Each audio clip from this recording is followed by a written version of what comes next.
Most of our companies do not have processes. Most of them, the ideas are in the head of the CEO. You go there, if the CEO is not around, okay, make we call Organa. Make we call her. Begin to call Organa. Does it make sense? Why can't someone step into that particular place and people have been handed over processes? They can make those conversations in the absence of the CEO. Those are some of the things. Many of these things are lying in their head. No documented processes of doing things. So that's why we're talking about culture. That's why we're talking about people. So you go to the office, you find someone who is there just crossing his leg. Does it make sense? And its concept well grasped. Fake life. Yes. The frame of reference. They molested by family and friends.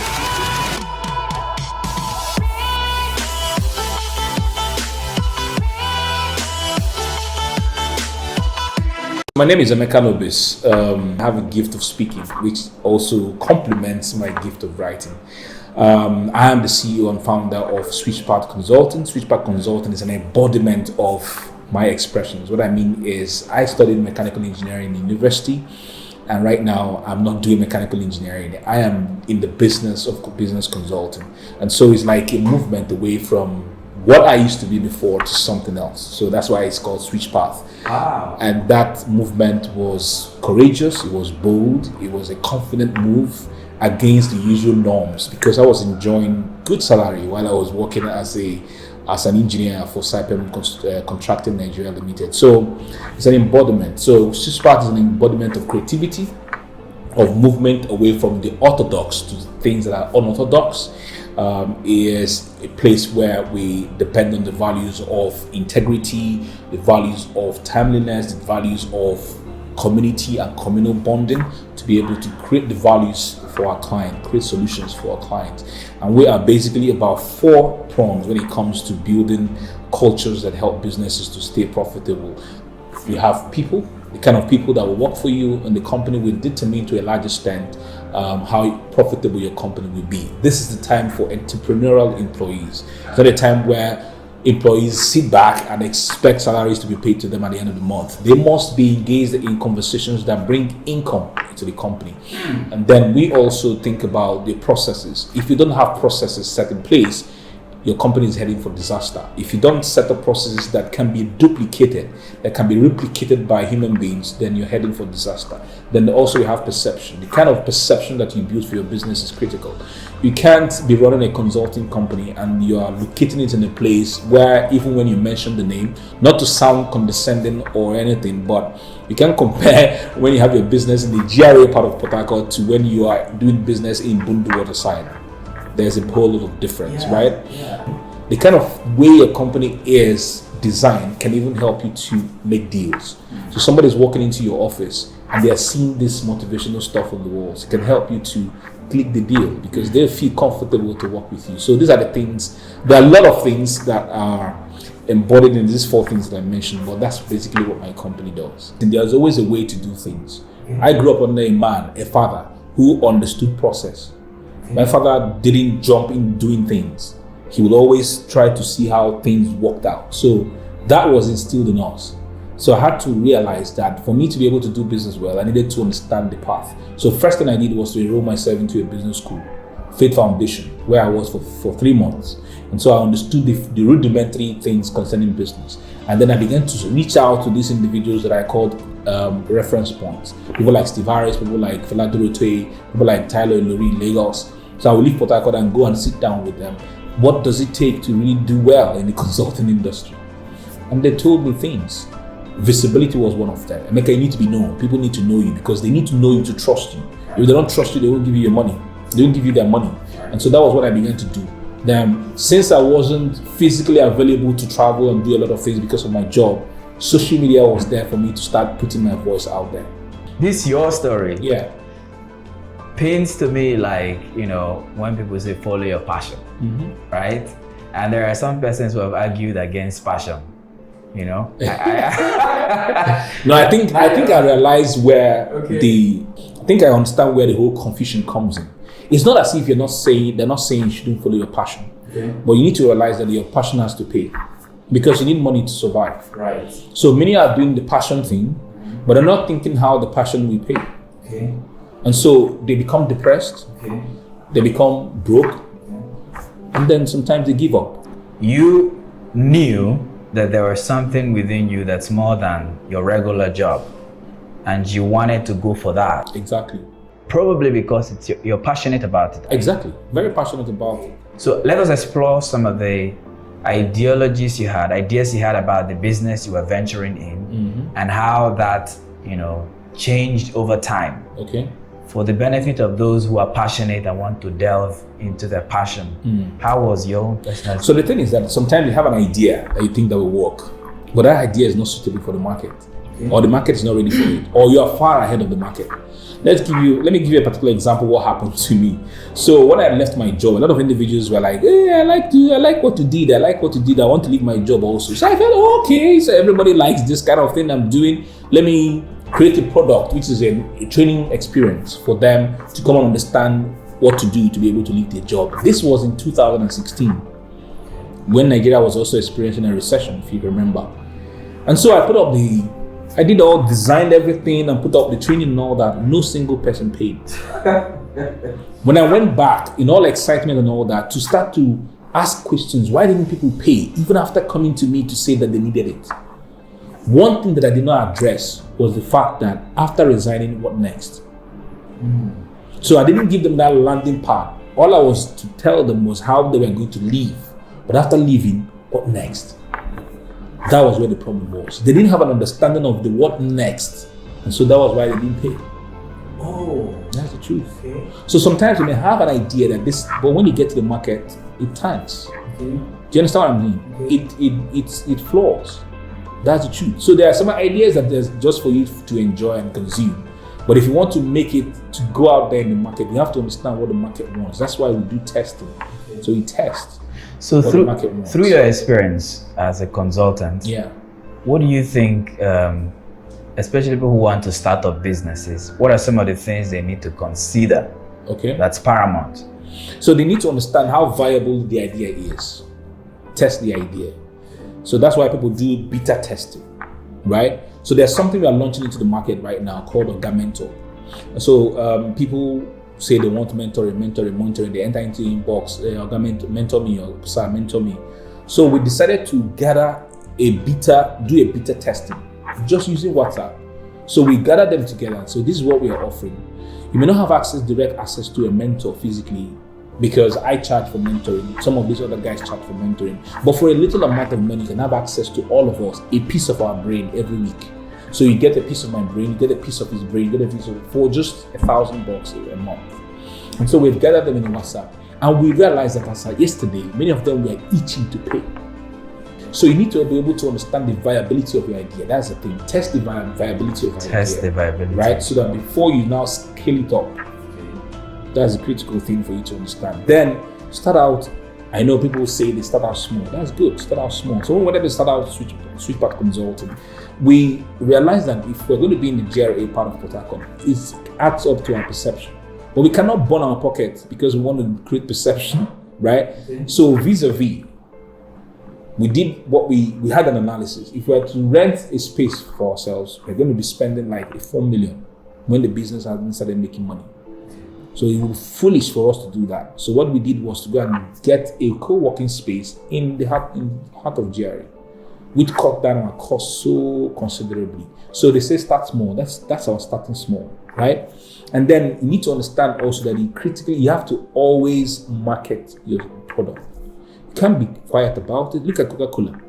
Despite the fact that they are all over the world, these guys are always jamming in our faces every day, consistently on TV, YouTube, everywhere. Coke is there. So marketing, you have to consistently communicate the value of what your product is in the marketplace consistently. Okay, so from your observation as a consultant, you've dealt with lots of businesses here in Africa. Do you think there is something we need to do differently? Yeah, that's the thing. The culture thing I'm talking about. That's why our companies do what we're doing. Most of our companies do not have processes. Most of them, the ideas are in the head of the CEO. You go there, if the CEO is not around, okay, make we call Oga now. Make we call her. Begin to call Oga. Does it make sense? Why can't someone step into that particular place and people have been handed over processes? They can make those conversations in the absence of the CEO. Those are some of the things. Many of these things are lying in their head. No documented processes of doing things. So that's why we are talking about culture.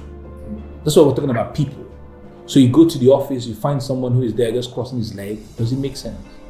Do you think there's a way business need to be structured in order to weather unfortunate situations when they come? I knew you were going to ask that. So the thing is that because we began to look at business plans, because nobody has ever experienced this kind of thing before, right? Nobody has expected.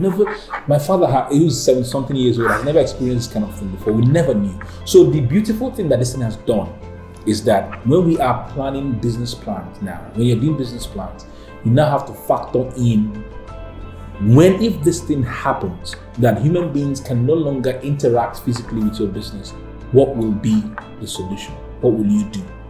So it's being factored in. That's one beautiful thing now. So business consultants and business people are now expanding the scope of business plans, unlike before.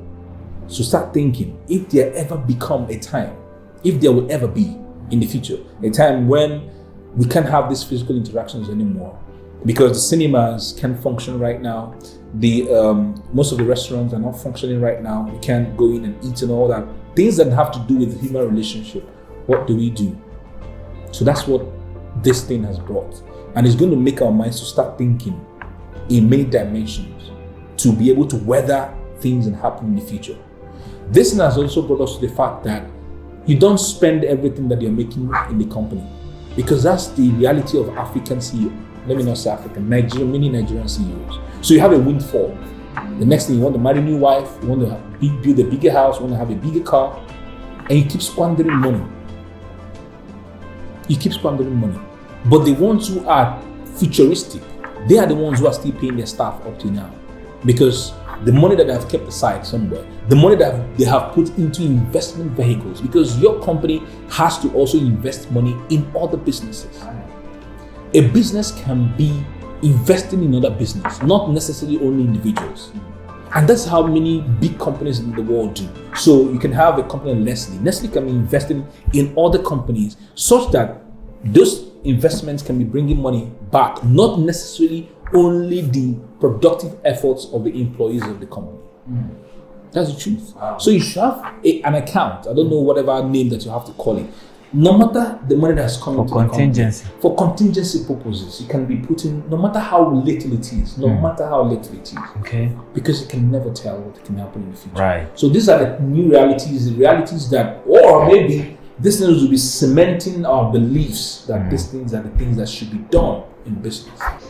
Before you left your company, you decided to incorporate a new way of relating with your colleagues. Are they your colleagues? Yeah, our colleagues. Okay. Even though they were my subordinates. Good. Your subordinates. Good. I even like the idea. Your subordinates.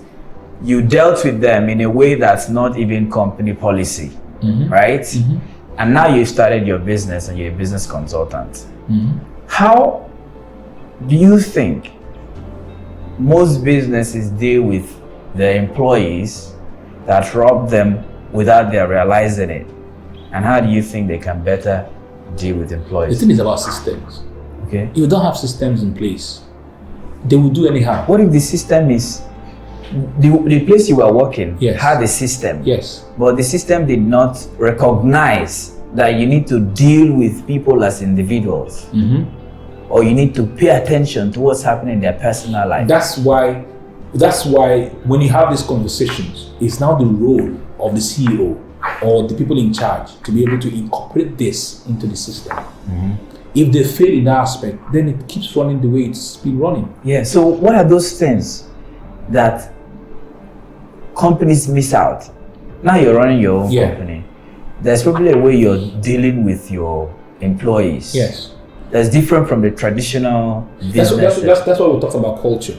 So first and foremost, at the beginning, set up the culture. How do we relate as people in this company? A culture of openness. One of my staff tells me no to my face. But you did not do that inside him, you'll be fired. Yeah, that's what I'm talking about. So when he tells me no, I'm thinking, why did he even say no? Maybe there's something I'm not seeing. And then I go ahead to think about it. It's not a company where you'll be doing yes, sir, and then you are doing no. That's a recipe for disaster. There has to be a way that they can disagree without rancor. Because we are looking for a positive thing for the company. Do you understand the thing? So we set up the culture from the get-go. We are like family. We joke in the company, we laugh, we crack jokes. We do. But we all understand that it has to be within the boundary. Right. Because the company is a human being that must be nurtured to grow. Do you understand? So it's the culture from the get-go, the culture of creativity, the culture of being not having boundary, what I mean in terms of our thinking. So like the guys, when I work with them, there's never a time I say this thing may not work. When they come with ideas. Okay. We need to look at how the ideas can work. Not the person brings like, or you say, I have been in this thing for 20 years. You know, go work. Okay. That's one thing that kills employees from bringing forth the ideas anymore. All of them, every time they have brought ideas, okay, let's can you anchor it? Can you push forth for this and see how it can work? If it doesn't work, we learn our lessons from there. We've tested this and it didn't work. Wow. If it works, we see how we can improve on it. That's it. Do you understand? Like what we are doing currently now in the company, we know that we're supposed to do some deals before the whole lockdown. We're supposed to go for a training in the company, our very first deal. But because of the virus, we shut down. Now we decided, okay, what could we do? What could we do? One of them said, is there an opportunity for us to expose our brand by doing CSR trainings? So we have been running CSR trainings every weekend. This weekend will be the third one. Can you break that down? CSR? Corporate social responsibility. So what we are doing is that we bring people, business owners, into a WhatsApp group, and we're teaching them how their businesses can survive now and the strategies that they can utilize to be able to get their business running after the COVID. So I teach adaptive leadership in there, and I teach adaptive marketing in there. And then our content creation strategist teaches adaptive branding and adaptive positioning in the WhatsApp group. Then we have an external consultant who comes in to teach them adaptive tools that they can use, adaptive tech tools that they can use to get their business running now and even after. We have been doing this, and why are we doing this? Is because we need to have exposures. People who don't know about our company, we now know about our company. So they get into the group, we tell them to save our number so that they can be seen our WhatsApp status by the time. So they see our WhatsApp status, we can use our status to sell. So we teach on our WhatsApp status and then we can sell something. That's the way that we get money flowing in, right? So these are the things that we are doing. So we are going to be doing it all through the month of May. Every weekend we're exposing ourselves. Every weekend we're exposing our company. Every weekend. Do you understand what that does to us? Right. So that's it. Draw from your experience, your 3 important truths or lessons. Okay. That anybody who's starting a business or who's running a business need to hold firmly through, your experiences. There are certain truths you've come to identify. The first thing is, the first truth is that the business is like a human being. That's what I believe in. If a human being is not nurtured, if he's not fed water, if he's not fed food, then ultimately it's death that is calling. So I see my business, I see the company as a human being, primarily to be fed with money. If you don't feed it with money, meaning that income coming in, no matter what we put up, we are going to die. That's the truth. So we need to treat the business as a human being. And treating the business as a human being means that we need to have processes and we don't do things anyhow. Because if you do it anyhow, definitely the business is going to collapse. That's the first truth. Second truth is the fact that we are open to advancement. What it means is that as we are building, we allow ourselves to experience things that can help us to grow, things that we never expected. I mean, leaving ourselves open to circumstances that can help us to grow better. It means that we're not shutting down ourselves to experiencing new truths, new realities. We are always accepting the fact that things will not be the same. And so these ideas can come from a conversation that we had with someone on the road. It can come from the failures that we had by the time we put out some certain ideas that didn't work out well. Opening ourselves to these realities, opening ourselves to conversations that can help us to get better. That's the second truth. And then the third truth is to know that people matter. Our company is founded on love. Business is love. If we are creating the things that are helping individuals to experience greater profitability, increased productivity, we are looking for problems that people have and creating solutions for them. If that is not love, then what are we doing? So we believe that people matter. Our stakeholders matter. Our employees matter. Our clients matter. These three people. They matter. So they are human beings, they're not machines. So our business is founded on love. Then we understand that people must always matter in our business, our stakeholders, our employees, and even in this pandemic, their salaries are still the same. Their remuneration, let me put that, is still the same. And we are fighting to keep it like that until after the pandemic.